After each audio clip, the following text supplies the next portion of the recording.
사도행전 2장 1절에서 13절 말씀 제가 봉독합니다.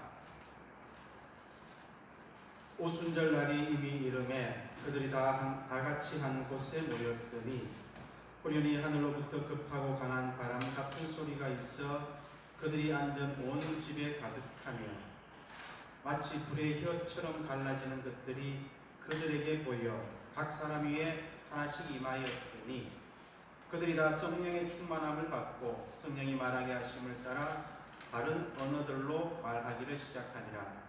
그때 경건한 유대인들이 천하 각국으로부터 왔어 예루살렘에 머물러 있더니 이 소리가 나매 큰 무리가 모여 각각 자기의 방언으로 제자들이 말하는 것을 듣고 소동하여 다 놀라 신기하게 여겨 이르되 보라, 이 말하는 사람들이 다 갈릴리 사람이 아니냐? 우리가 우리 각 사람이 난 곳 방언으로 듣게 되는 것이 어찌 되느냐? 우리는 바데인과 메데인과 엘람인과 또 메소포다미아, 유대와 갑바도기아, 본도와 아시아, 브루기아와 밤빌리아, 애국과 및 구레네에 가까운 리비아 여러 지방에 사는 사람들과 로마로부터 온 나그네 곧 유대인과 유대교에 들어온 사람들과 그레데인과 아라비아인들이라. 우리가 다 우리의 각 언어로 하나님의 큰 일을 말함을 듣는도다 하고 다 놀라며 당황하여 스로 이르되 이 어찌된 일이냐 하며 또 어떤 이들은 조롱하여 이르되 그들이 새 술에 취하였다 하더라. 아멘. 성경 끝나면 아멘. 예. 기분 탓인가? 네. 오늘 또 경건해 보이는 느낌? 예, 여러분 반갑습니다. 또 한 주간 만에 여러분을 보게 되고요. 또 함께 찬양과 또 기도 말씀으로 구별된 시간들을 저와 여러분들이 또 이 시간을 함께하는 영상을 함께하는 모든 사람들이 구별된 시간으로 함께할 수 있다는 것은 참으로 우리의 생활에 있어서 값진 일입니다. 이 세상에서 할 수 있고 또 해야 할 것들이 참으로 많이 있지만 그 중에 가장 귀한 것, 가장 값진 것을 우리가 이 구별된 시간을 통해서 하게 되면 여러분들에게 큰 행운이요 축복인 줄로 믿습니다. 10절이에요. 왜 힘이 없어 보여요? 그러니까 여러분들은 평상시와 똑같은데 제 기분이 그런 건가? 아니 오늘 화평에 와서 그러나?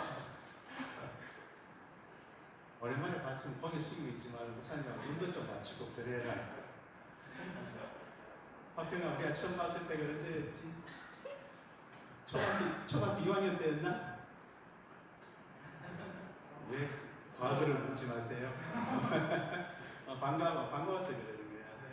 예, 오늘 말씀으로 들어가기 전에 여러분들하고 이 시간을 가지면서 여러분들 신앙에 있어서 이렇게 조금은 도움이 되는 그런 이야기들을 함께 나누는 것이 아주 중요하잖아요. 그죠? 그래서 내가 감정적으로 우리가 흔히 말하는 은혜를 받았다, 감동이 되었다, 마음의 위안을 받았다. 그런 감정적인 부분들은 또 의미가 있고 또 중요한 것이지만은 그런 부분들은 우리가 아침 안개처럼 사라져버리고 흔적도 남지 않게 되거든요. 어떤 우리 감정에만 자꾸 치우치는 것보다는 우리의 내면이 깊어질 수 있고 또 이렇게 뭔가가 쌓여갈 수 있는 그런 시간들을 갖는 것이 중요합니다. 우리 아까 그러면 이제 기도하면서 참 제가 은혜도 받고 신앙생활에 있어서 그리고 우리가 기도에 있어서 고백을 한다는 것은 굉장히 중요한 일입니다. 어찌 보면 신앙생활의 시작과 끝은 고백에서 시작해서 고백으로 끝나는 것 같아요. 그렇죠? 우리가 처음 교회를 다니고 예수님을 믿게 되었을 때 예수님을 나의 구주로 고백합니다 라고 하면서 시작하잖아요. 그리고 우리가 하나님 앞에 다시 있을 때에 죽을 때일 수도 있겠고 그죠? 죽기 전에 주님 다시 오시면 또 뵐 수도 있겠지만은 그때도 이렇게 내가 이 세상을 살아가는 동안 그렇게 믿고 고백하였던 또 주님을 이렇게 다시 대면하여 뵙게 되는 이 순간을 하나님께 감사하고 또 고백하게 된다는 것입니다. 그래서 우리가 고백은 굉장히 중요한데 우리 기도도 그렇고요. 우리 믿음 생활하면서 고백과 더하여 같이 가야 할 것이 또 한 가지 있습니다. 그것은 끊임없이 고백을 해야 한다는 것은 다시 말하면 끊임없이 하나님께 물어야 됩니다. 아까 효중형제가 기도할 때 그렇게 내가 기도에 엎투리 잡고 좀 시비 거는 거 아니니까 그렇게 받아들이지만 고개 숙이고 뭐라는 거라 그게 아니고 우리가 좀 더 기도를 여러분 각자가 마찬가지입니다. 더 풍성하게 할 수 있고 그리고 그 기도가 그저 우리의 부르짖음, 외침 그걸로 끝나는 것이 아니라 내 삶으로 나타나는 그런 기도가 되어버려요. 저도 잘 안 돼요. 하지만 안 된다고 포기할 수는 없잖아요. 고백과 함께 우리는 끊임없이 물어야 합니다. 누구에게요? 하나님께. 아까 우리 형님께서 기도했잖아요. 지금 상황이 점점 더 어려워져 가지만 거기에는 하나님의 섭리와 뜻이 있는 줄로 믿고 고백하였잖아요. 그러면 우리 기도하는 효중님이죠. 그렇게 고백하였다면 하나님께 무엇을 물어야 할까요? 우리의 기도를 통해서. 이 상황에서 어떻게 해야 되나요? 우리가 그렇죠. 어떻게 살아가요? 어떻게 해야 할까요? 다시 말하면 내가 이것이 하나님의 뜻이고 하나님의 섭리인 줄 믿습니다마는 하나님의 뜻이 무엇인지 명확하지 않습니다. 하나님의 뜻을 알려주십시오. 보여주십시오. 거창하고 거대한 것이 아니어야 됩니다. 내가 할 수 있는. 그죠?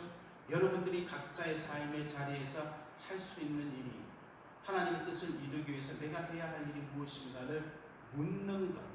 여기까지 나아가야 우리의 기도는 좀 더 풍성하여지고 좀 더 구체적이 됩니다. 그러면 열심히 기도하고도 공허하지가 않아요. 왜? 기도를 막 열심히 했잖아요. 하고 나서 속 시원하다. 후련하게 배설하였다. 이것이 아니라 무엇인가를 탁 붙잡고 가는 이 기도의 열정을 가지고 다시 나의 삶의 현장에서 하나님 주신 그 응답, 그 뜻을, 보여주신 뜻을 부족하지만 또 실패할 수 있지만 내가 이루며 살고자 합니다. 그러면 이 기도가 우리를 막 붙잡아요. 그러면 여러분들은, 저도 마찬가지고 신앙생활이 여러분들 일상의 삶이 좀 더 이 믿음으로 함께 구체적인 그런 삶의 모습이 될 수 있다는 것입니다. 이렇게 가능하게 하는 것이 성령의 인도하심이에요. 그러니까 우리 오종근제가 찬양 인도하면서 성령을 받는 것은 선택이 아니라 필수다, 그죠?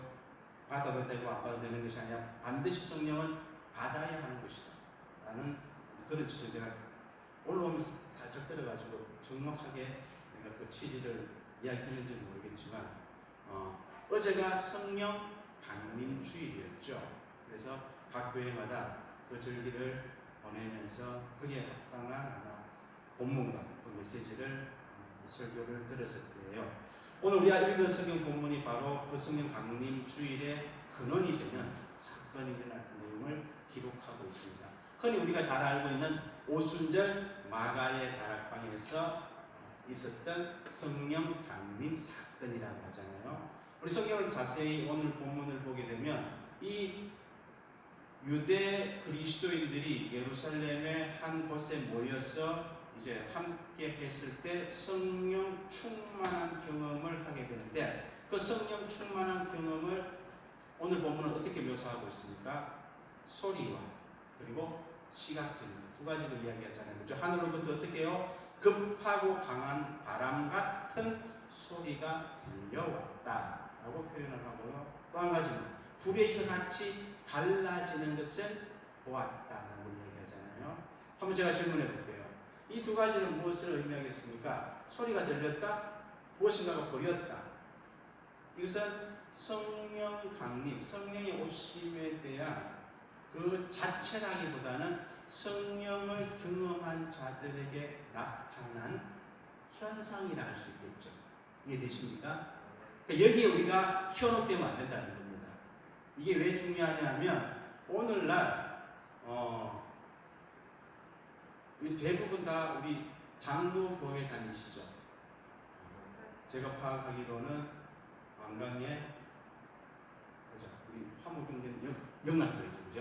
왕강 영락교회, 근천 제일교회, 주 사랑교회, 그 다음에 중앙교회 아니다. 우리 형제는 네. 몇 군데를 다녀요? 예, 알겠습니다. 바쁠 텐데 그러면 이제 그 지금은 한 곳을 정한 게 아니고 몇 군데 이렇게 교회 출석하고 있다 이 말이죠. 가까이 있는 성교에 나가는데 도시측이고 청년부가 지금 없어가지고 그렇게 제일교회 예, 무슨 말인지. 고신척도 우리 장로교회에 속하거든요. 중앙교회 그죠? 우리 새로운 장로님은 제일교회, 영락교회. 그러니까 우리 고신 쪽이지만 다 어쨌든 우리 장로교단에 속한 교회들이고 한데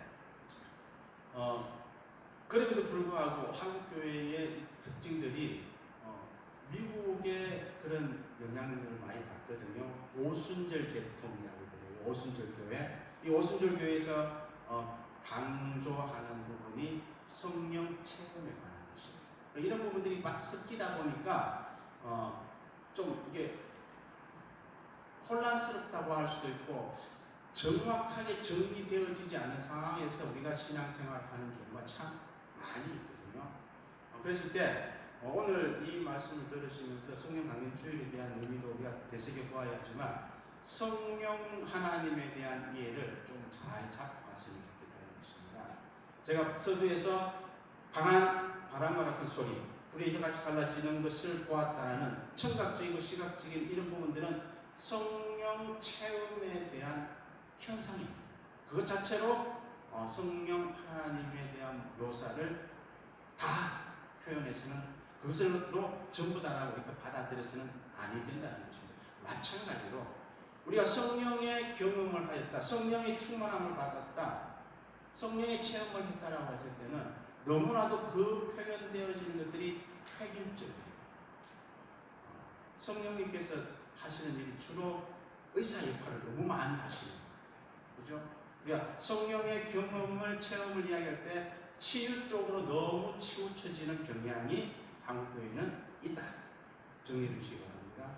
심지어는 어떤 그런 이 초자연적인, 이 치유도 마찬가지지만 초자연적인으로 일어나는 우리 흔히 말하는 기적이라고 하는 사건들을 성령의 역사와 동일시하는 그런 경향도 강하다.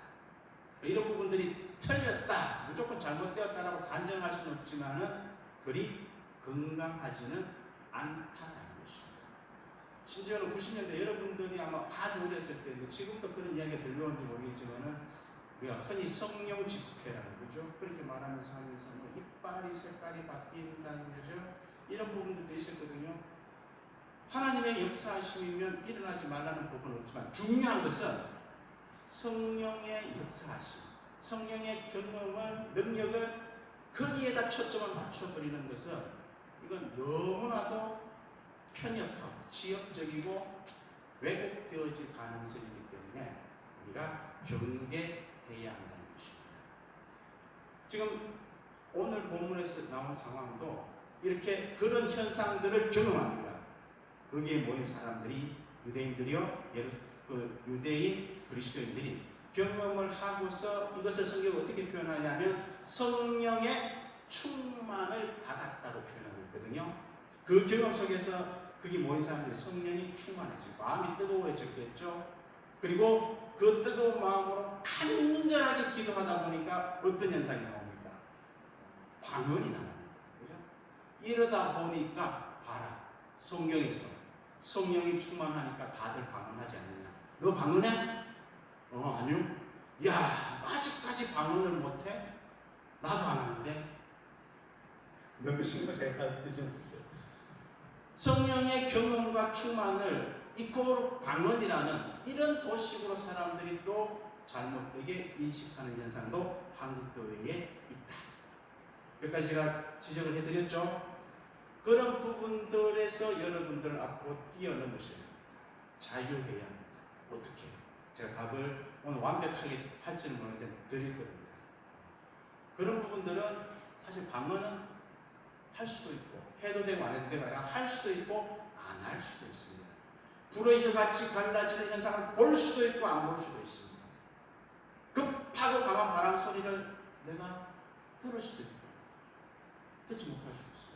엘리야는 급하고 강한 바람 소리 속에서 하나님을 만났어요? 아니거든요. 미세한 들릴 듯 말 듯한 그 음성 가운데서 성령을 경험했거든요. 다양하다는 거예요.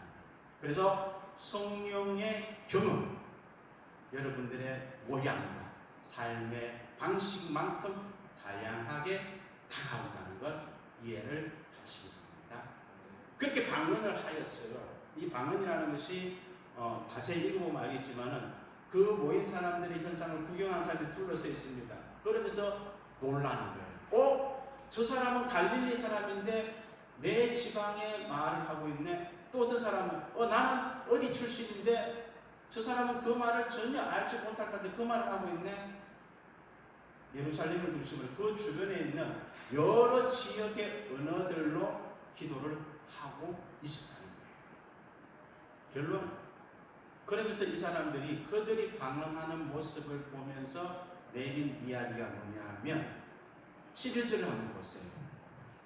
이제 보면 바데인부터 시작해서 각 지역의 사람들을 소개하고 있잖아요. 누가가. 그래서 아라비아인들까지 이야기하면서 그 사람들이 공통으로 하는 이야기가 뭐냐면 우리의 각 언어로 무엇을 말한다고요? 하나님의 큰 일을 말한다 하고 이야기합니다.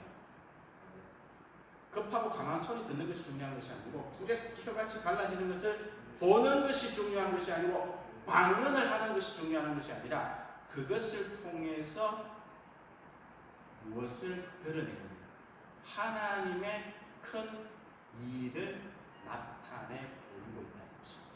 이것이 성령의 역사예요. 성령 체험에, 성령의 동행하심에 대한 결과라는 것입니다. 이거 빼버리면 그것은 성령의 역사라 말할 수가 없다는 것입니다. 자, 그러면 내가 한 명을 지목해서 물어볼까요? 누구한테 물어볼까? 태훈이. 오늘 아는 제일 열심히. 그러면 우리가 성령의 역사로 나타내 보이는 하나님의 큰 일을 가장 압축적으로 말하면 무엇이 되겠습니까? 그게 하나님의 큰 일을 좀 더 구체적으로 달리 표현하면 하나님께서 하신 가장 큰 일이 무엇이냐는 거지. 무엇일까?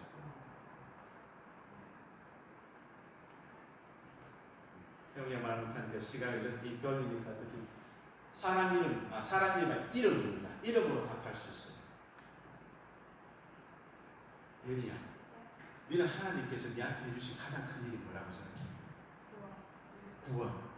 누구를 통해서 구원을 받았어? 하나님이 하신 가장 큰 일은 화모가 뭐가 돼?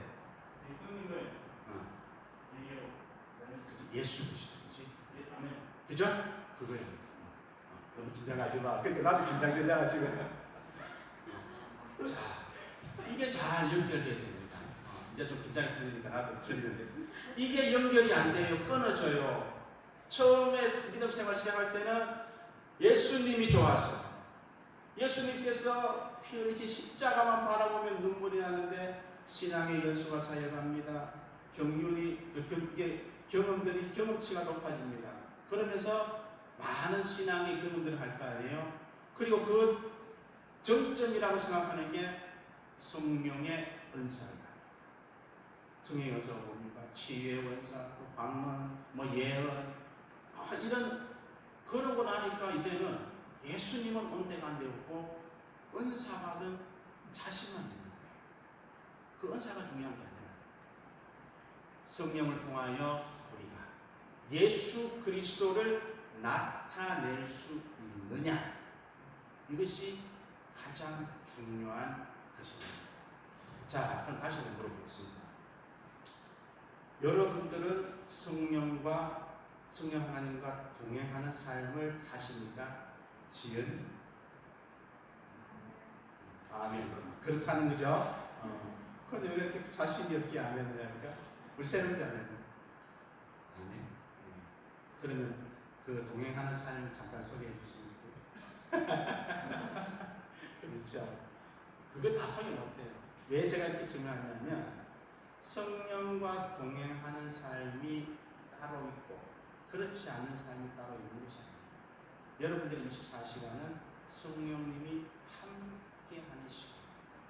다만 내가 그것을 깨닫고 느끼고 살아가느냐 아니면 외면하고 거부하고 부인하거나 아니면 잊어버리고 그렇게 살아가느냐의 차이일 뿐이지 언제나 성령님은 여러분들과 동행합니다. 목사님 왜 그렇게 자신 있게 말할 수 있나요? 저는 확실하게 이야기할 수 있어요. 그것을 확실하게 보증해 주실 분이 계시거든요.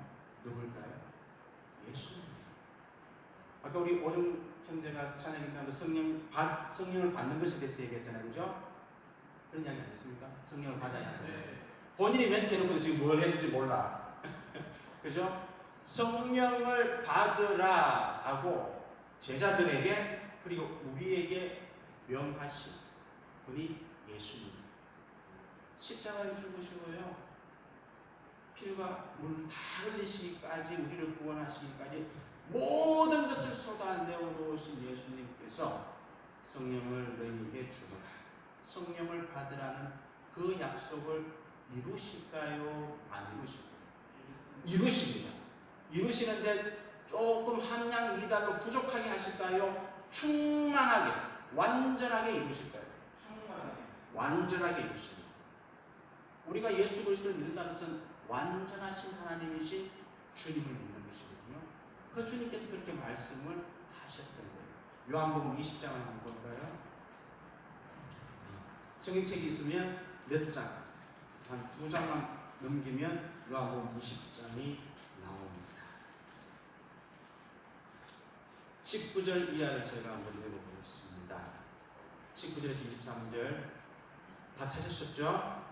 이날 곧 안식 후 첫날 저녁 때에 제자들이 유대인들을 두려워하여 모인 곳에 문들을 닫았더니 예수께서 오사 가운데 서서 이르시되 너희에게 평강이 있을지어다. 이 말씀을 하시고 손과 옆구리를 보이시니 제자들이 주를 보고 기뻐하더라. 예수께서 또 이르시되 너희에게 평강이 있을지어다. 아버지께서 나를 보내신 것 같이 나도 너희를 보내노라. 이 말씀을 하시고 그들을 향하사 숨을 내쉬며 이르시되 성령을 받으라. 너희가 누구의 죄든지 사하면 사하여질 것이요 누구의 죄든지 그대로 두면 그대로 있으리라 하시니라. 아멘. 예, 성령을 받으라는 주님 말씀 전후를 우리가 또 다른 메시지로 이야기할 수 있지만 오늘 그럴 수는 없고요. 분명 주님께서는 숨을 내쉰다는 것은 너희에게 수여하겠다는 것입니다. 그 어떤 현상을 설명하려고 할 수도 있지만은 숨을 내쉬면서 주님께서 여러분들을 향하여 성령을 받으라 하는 것은 내가 성령을 너에게 준다는 뜻이거든요. 주신다는 겁니다. 주셨다는 겁니다. 완전하신 주님께서 성령을 이미 우리에게 주셨어요. 그렇다면 우리는 예수 그리스도를 구주로 고백하며 믿음의 생활을 한다는 것은 이미 성령을 받은 자로 살아간다는 것입니다. 이미 여러분들은 성령을 받은 자로 성령과 동행하는 삶을 살고 있는 줄로 믿으시기 바랍니다. 네. 중요합니다. 이걸 잊어버리니까 우리가 힘들어져요. 힘든 건 맞는데 그 힘들 때 이걸 잊어버리니까 자빠지는 거예요. 힘들어서 주저앉고 싶은데 이것을 잊어버리지 않으면 버텨내요. 요즘 제가 출퇴근을 자전거를 하거든요. 지난주에 이야기했나? 그런 데도 되는구나. 이제 2주 됐는데 자전거로 출퇴근하거든요. 운동을 하도 안 하다 보니까 차로 새벽기도 때는 차로 오거든. 새벽기도 마치고서는 아침 올 때는 자전거 타고 오는데 또 차로 오면 또 계단으로 걸어 올라가요. 오늘도 계단으로 걸어 올라가요. 다리가 부들거려가지고 얼마나 힘든지 모르겠어요. 힘든 일이 다가올 수는 있어요. 다리가 흔들거리고 주저앉고 싶을 수는 있어요. 그런데 우리가 이 사실을 분명하게 붙잡으면 거기서 나락으로 떨어지죠. 힘든 건 어쩔 수 없습니다. 이 세상에 태어난 것 자체가 힘들 수밖에 없는 것입니다. 하지만 그 힘듦을 이겨낼 수 있는 힘이 바로 성령 하나님과 함께하는 그 속에 있다는 것입니다. 자, 그렇다면 우리가 성령을 이야기할 때 이야기한다기보다는 성령 하나님을 떠올릴 때 반드시 함께 우리가 생각해야 할, 우리 마음속에서 떠올려야 할 존재는 누구입니까? 바로 예수 그리스도입니다. 그래서 성령님을 증거의 영, 왜 예수님께서 부활하시고 승천하시기 직전에 너희들에게 성령을 주겠다고 약속하시고 그렇게 성령을 주셨느냐? 그것은 성령 하나님을 통해서 내가 했던 사역, 내가 구원을 이루기 위해서 했던 일들을, 그리고 내가 품었던 그 뜻을, 내가 가졌던 그 하나님 나라의 희망을 잊어버리지 말고 놓치지 말고 성령 하나님과 함께함으로 기억하고 붙잡고 이루어내라. 그런 예수 그리스도의 구원 사건, 성령 강림 사건. 자, 이제 마지막 한 가지만 더 문제를 해결하고 말씀을 마무리할게요. 오늘 설교가 아니고 성경 공부가 되어서 미안합니다만, 성령을 우리가 받을 수가 있나요? 성령을 받는다는 것은 성령을 주는 다는 의미도 되거든요. 줘야 받잖아요, 그죠? 내가 호중 선생한테 주머니 돈을 놓고 열쇠 보여줬다. 내가 줘야 받잖아요, 그죠? 그러니까 무슨 질문인가 하면 성령 하나님을 주고받는 대상으로 생각할 수 있냐는 문제입니다. 이게 굉장히 중요해요. 왜냐하면 우리 지금까지 그렇게 생각해왔어요. 유명한 이영리언 리얼교회, 서울에 있는 그죠? 목요 집회 굉장히 유명했어요. 거기 인도하시는 선교사님, 지금은 어떤지 모르는데 노골적으로 그렇게 했어요. 장풍을 날리면서 성령을 받으라.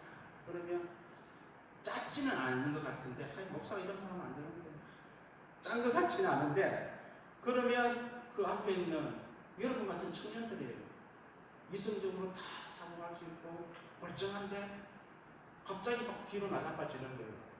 제가 그 집회에 참석했었거든요. 대학 시절에 깜짝 놀라가지고 돌아서 나왔습니다. 저는 이상하더라고요. 그게 잘못되었다는 뜻은 아닙니다. 그럴 수도 있습니다. 하지만 무엇이 문제인지 제가 지적해드립니다. 저는 그게 아니더라고요. 그래서 이제 서울에 공부하러 갔다가 그래도 그 지방에 들려오는 소문을 듣고 기대를 가지고 갔는데 그 현상을 보면서 이게 너무 안 맞는 거예요.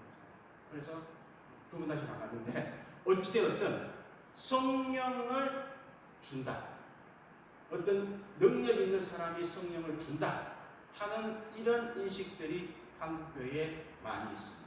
그 말은 다른 말로 하면 성령을 누군가가 수여하고 주면 받을 수 있는 존재나 대상으로 여기는 것 또한 한국교회 교회들 가운데 많이 퍼져 있는 인식이라는 것입니다. 오늘 정리하시기 바랍니다. 성령은 주고받을 수 있는 것이 아닙니다. 왜일까요? 네? 이미 그냥 충만하기 때문에. 충만하기 때문에 더 이상 받을 필요가 없어가지고. 그건 내 질문을 조금 빗나갔다. 우리가 성령님하고 이야기할 때도 있지만 뒤에 더 붙여서 성령 하나님이라고 이야기하잖아요, 그죠? 다르게 말하면 하나님의 존재를, 하나님을 우리가 주고받을 수 있느냐, 이 질문을 합니다. 그럴 수 없죠. 명확해지잖아요, 그죠? 그죠? 그럴 수 없습니다. 태초부터 삼위일체 성부, 성자, 성령 하나님은 함께 하셨고, 인간의 몸을 입고 이 땅에 예수 그리스도께서 오시는 그 성육체 사건 가운데서도 삼위일체 하나님은 함께 하셨고, 지금도 여전히 삼위일체 하나님은 동일하게 역사하시거든요. 그 삼위 가운데 성령 하나님을 누가 준다거나 받을 수 있는, 설령 중보로서 그렇게 거쳐갈 수 있다 할지라도 하나님은 그런 존재가 아니야. 무소부재, 충만, 그죠? 우리가 그렇게 이해하고 있잖아요. 주고받을 수 있는 소유의 개념으로 생각해서는 안 된다. 정확하게 해야 됩니다.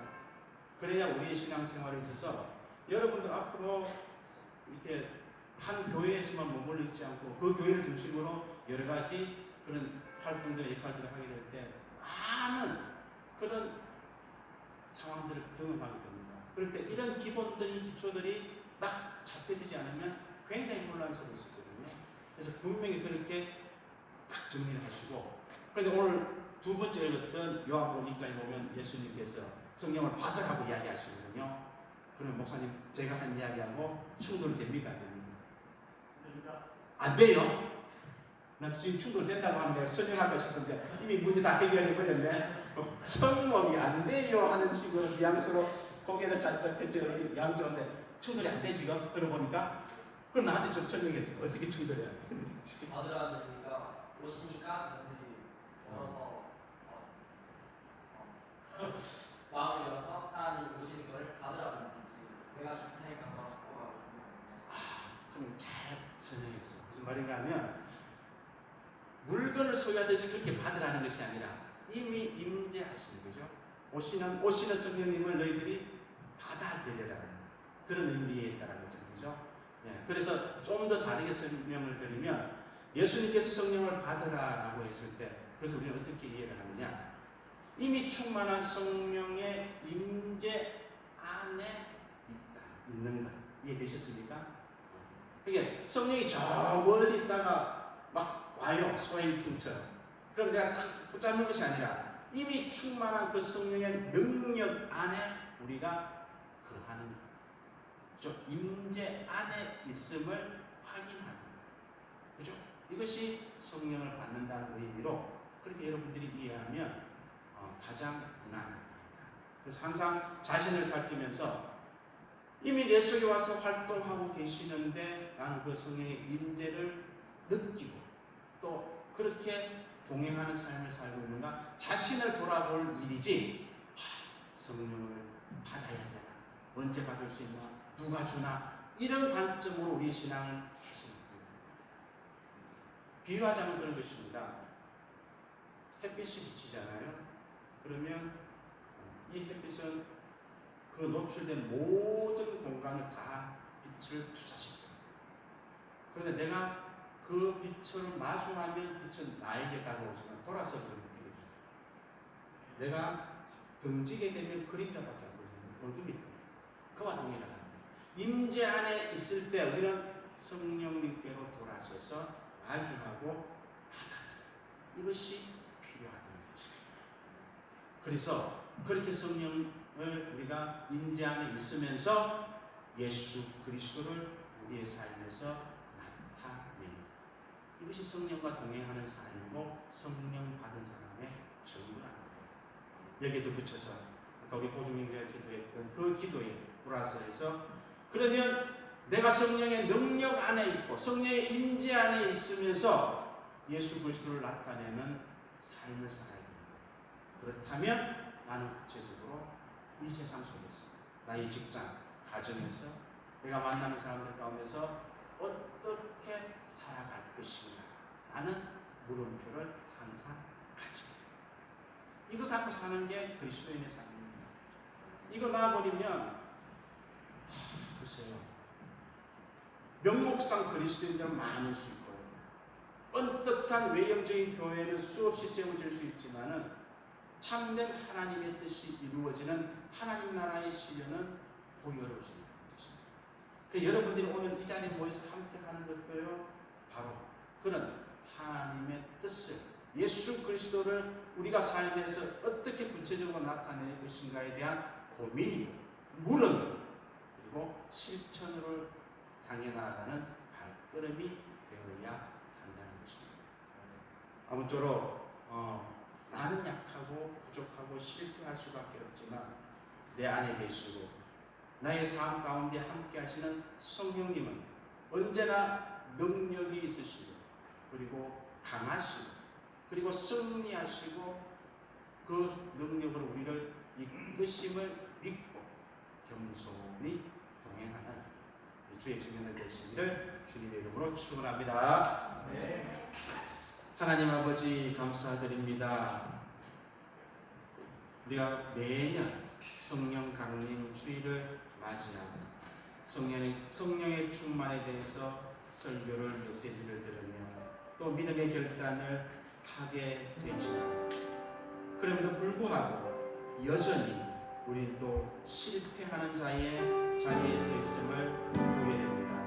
하나님 아버지 이 시간 간절히 빌고 원하옵기는 그럼에도 불구하고 여전히 실패할 수밖에 없고 주님을 향하지 않고 등을 돌릴 수밖에 없는 존재이지만 그런 우리들을 위하여 십자가에 죽으시고 피 흘리신 주님의 사랑이 이제 성령의 보내심을 통하여 성령과 함께 하심을 통하여 더욱더 확실하게 확정시켜 주고 계시오니 하나님 아버지 오늘도 내일도 우리의 삶 가운데 성령의 이끄심을 붙잡고 한 걸음 한 걸음 그 믿음의 길을 걸어가는 주의 복된 청년들 될 수 있도록 축복하여 주옵소서.